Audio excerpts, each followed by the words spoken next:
राधे राधे दोस्तों, जय श्री कृष्ण। आस्था धार्मिक चैनल में आपका स्वागत है। आशा करती हूँ आप सब कुशल मंगल होंगे। तो आज की वीडियो में हम शेयर करने जा रहे हैं कार्तिक मास महात्म्य अध्याय 10 और 11। तो चलिए शुरू करते हैं। पहले 10। मायापति नारायण के चरणों में शीश नवाए। 10वां अध्याय कार्तिक। सुनाओ नारायण राय। राजा पृथ्वी बोले, हे ऋषि श्रेष्ठ नारद जी, आपको प्रणाम है। कृपया अब यह बताने की कृपा कीजिए कि जब भगवान शंकर ने अपने मस्तक के तेज क्षीर सागर में डाला तो उस समय क्या हुआ। नारद जी बोले, हे राजन, जब भगवान शंकर ने अपना वह तेज और क्षीर सागर में डाल दिया तो उस समय वह शीघ्र ही बालक होकर सागर के संगम पर बैठकर संसार को भय देने वाला रुदन करने लगा। उसके रुदन से संपूर्ण जगत व्याकुल हो उठा। लोकपाल भी व्याकुल हो गए। चराचर चलायमान हो गया। शंकर सुमन के रुदन से संपूर्ण ब्राह्मण व्याकुल हो गया। यह देखकर सभी देवता और ऋषि मुनि व्याकुल होकर ब्रह्मा जी की शरण में गए और उन्हें प्रणाम कर उनकी स्तुति करने लगे। उन सभी ने ब्रह्मा जी से कहा, हे पितामह, यह तो तीनों बहुत ही विकट परिस्थिति उत्पन्न हो गई है। महायोगिन, इसको नष्ट कीजिए। देवताओं के मुख से इस प्रकार सुनकर ब्रह्मा जी सत्यलोक से उतरकर उस बालक को देखने के लिए सागर तट पर आए। सागर ने ब्रह्मा जी को आता देखकर उन्हें प्रणाम किया और बालक को उठाकर उनकी गोद में दे दिया। आश्चर्यचकित होते हुए ब्रह्मा जी ने पूछे कि हे सागर, यह बालक किसका है? शीघ्रतापूर्वक कहो।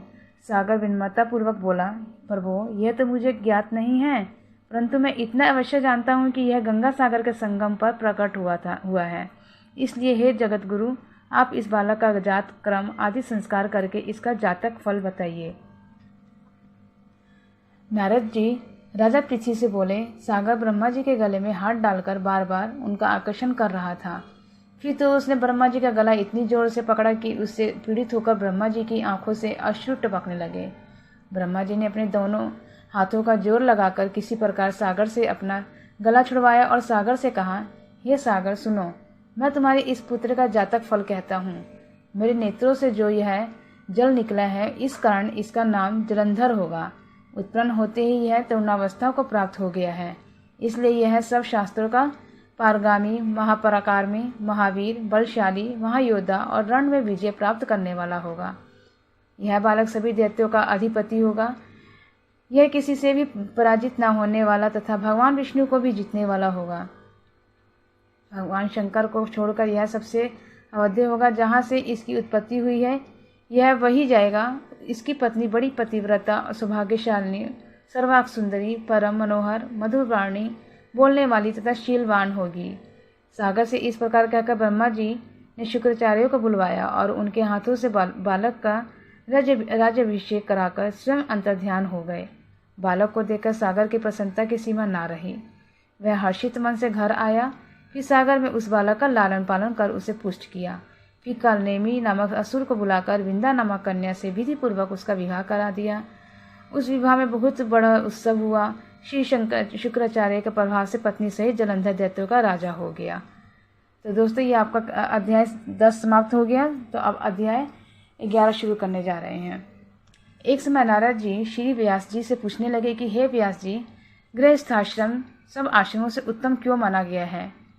तब व्यास जी ने कहा, जैसे सब नदियाँ समुद्र में आश्रय पाती है और सब जीव माता का आश्रय पाकर ही जीवित रहते हैं, यह 6 प्रकार के भिक्षुक, ब्रह्मचारी, सन्यासी, विद्यार्थी, गुरु पूजक, यात्री, जीविका रहित, ये सब गृहस्थों का यह आश्रय पाते हैं। फिर व्यास जी बोले, हे नारद, अब तब अति पुण्य देने वाला एक पुरातन इतिहास सुनो। उत्तानपाद राजा का पुत्र उत्तम था, जो बड़ा बलवान और मदिरा पीने वाला था। उसने बहुला नाम वाली स्त्री के साथ विवाह किया और राजा रानी दोनों ही अति प्रेम के साथ रहने लगे। एक समय राजा ने वैश्या का नृत्य देखते हुए मदिरा पान किया और रानी को भी मदिरा पान के लिए कहा, परंतु रानी ने उसका कहना नहीं माना। इस पर राजा ने क्रोधित होकर अपने अनुचरों को आज्ञा दी कि वह रानी को किसी निर्जन वन में छोड़ आए। तत्पश्चात राजा रानी के वियोग में दुखी तो हुआ, मगर उसने दूसरा विवाह नहीं किया और प्रजा की पुत्री के समान पालन करने लगा। एक दिन एक ब्राह्मण राजा के पास आकर कहने लगा कि हे राजन, कोई मेरी स्त्री का अपहरण करके ले गया है। उसके वियोग में मैं अति दुखित हूँ, इसलिए तुम उसे ढूंढ कर लाओ। राजा कहने लगा कि महाराज, मैं नहीं जानता कि आपकी स्त्री कौन है, किधर और कहाँ ले गया है। मैंने तुम्हारी स्त्री को नहीं जानता हूँ। कि वह कैसे स्वभाव वाली और रूप वाली है। तब ब्राह्मण बोला कि वह यद्यपि कठोर वचन बोलने वाली कुरूपा, काले रंग की तथा कर्कश स्वभाव वाली है, परंतु मैं उसकी कोई निंदा नहीं करता, क्योंकि वह मेरी पत्नी है। तब राजा कहने लगा कि जब तुम्हारी स्त्री ऐसी कुरूपा और क्रूर स्वभाव वाली है तो तुम उसे लेकर क्या करोगे? मैं अति सुंदर और कल्याणकारी दूसरी स्त्री लेकर दे सकता हूँ। ब्राह्मण कहने लगा कि राजन, मेरी स्त्री मेरे धर्म और कर्म की अर्धांगिनी है, उसकी रक्षा करना मेरा परम धर्म है। जो अपनी स्त्री की रक्षा नहीं करता उसका कल्याण नहीं होता। जो मनुष्य ऋतुकाल के पश्चात अपनी स्त्री से भोग नहीं करता उसके पितर 1 मास तब उसके रुधिर में तैरते हैं। ब्राह्मण के ऐसे वचन सुनकर राजा अपने शस्त्र लेकर रथ पर सवार हुआ और चारों ओर ढूंढ फिर उस स्त्री को खोजने लगा। कुछ दूर जाकर उसने एक आश्रम देखा जहाँ पर एक महान तेजस्वी ऋषि पूषा के स्थान पर विराजमान थे। राजा को देखकर भी उस ऋषि ने राजा का कोई आदर सत्कार नहीं किया और बोला, मैं जानता हूँ तुम राजा उत्पादन के पुत्र हो, मगर तुम यहाँ किस कारण आए हो? राजा कहने लगा, हे मुनि, ब्राह्मण के घर से कोई उसकी स्त्री हो हार कर ले गया। मैं उसी की खोज में इधर आया हूँ, परंतु आपने अधरे आदि कुछ भी नहीं दिया और ना ही किसी प्रकार से सत्कार किया। इसका कारण क्या है? ऋषि ने उत्तर दिया, राजन, तुम अधरे योग्य होते हुए भी इस समय उसके पात्र नहीं हो, क्योंकि तुम अपने निरपराध स्त्री को वन में त्याग दिया है। जहाँ स्त्री का यह धर्म है कि वह तन मन से अपने पति की सेवा करे तथा उसकी आज्ञा का पालन करे, वहाँ पुरुष का भी धर्म है कि वह अपनी स्त्री का यथाचित सम्मान करे। जिस घर में स्त्रियों का मान होता है वहाँ पर देवताओं का वास होता है। जहाँ स्त्रियों का अनादर होता है वहाँ कभी सुख शांति नहीं रहती। इतना सुन लज्जा युक्त हो पूछने लगा कि भगवान, आप बहुत भविष्य और वर्तमान तीनों काल के जानने वाले हैं, इसलिए कृपा करके बताइए कि ब्राह्मण की स्त्री को कौन और कहाँ हर ले गया है। ऋषि कहने लगे कि राजन, अदिति का पुत्र बालक नामक राक्षस उस ब्राह्मणी को अल्पलावर्त वन में हर कर ले गया।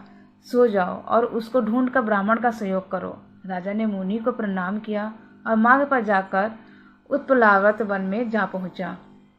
वहां जाकर देखा कि जैसा ब्राह्मण ने बताया था वैसा ही उसका रंग रूप देखकर राजा ने उसे पहचान लिया और कहा कि हे कल्याणी, तुम कौन हो?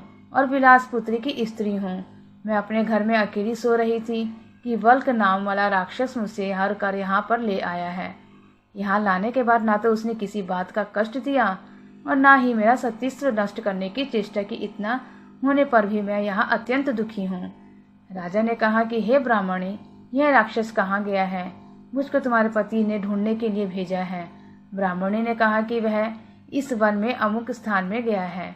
तब राजा ने ब्राह्मणी के बताए हुए स्थान पर जाकर राजा को देखा।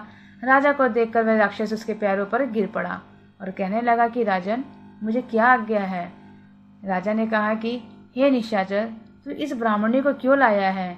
राक्षस कहने लगा कि राजन, इस ब्राह्मणी का पति राक्षसों को मारने का मंत्र जानता है, अतः जब हम यंत्र का अनुग्रहण करने के लिए जाते हैं तो वह हमको वहां से भगा देता है, क्योंकि सब योगों का वही आचार्य बनता है।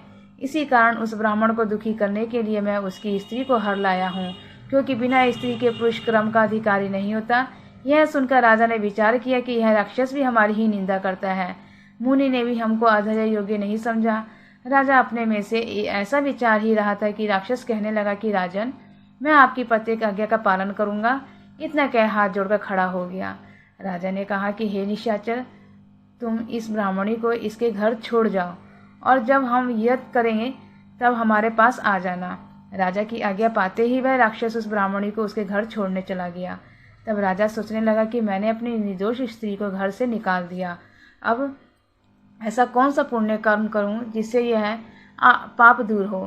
तब राजा उन्हीं पुनि के पास गया और उनसे अपना कर्तव्य पूछा। मुनि ने कहा है, राजन, तुम्हारी स्त्री को शतपात नाम के नाग ने वन में घूमते हुए देखा तो वह उसको पाताल लोक में ले गया।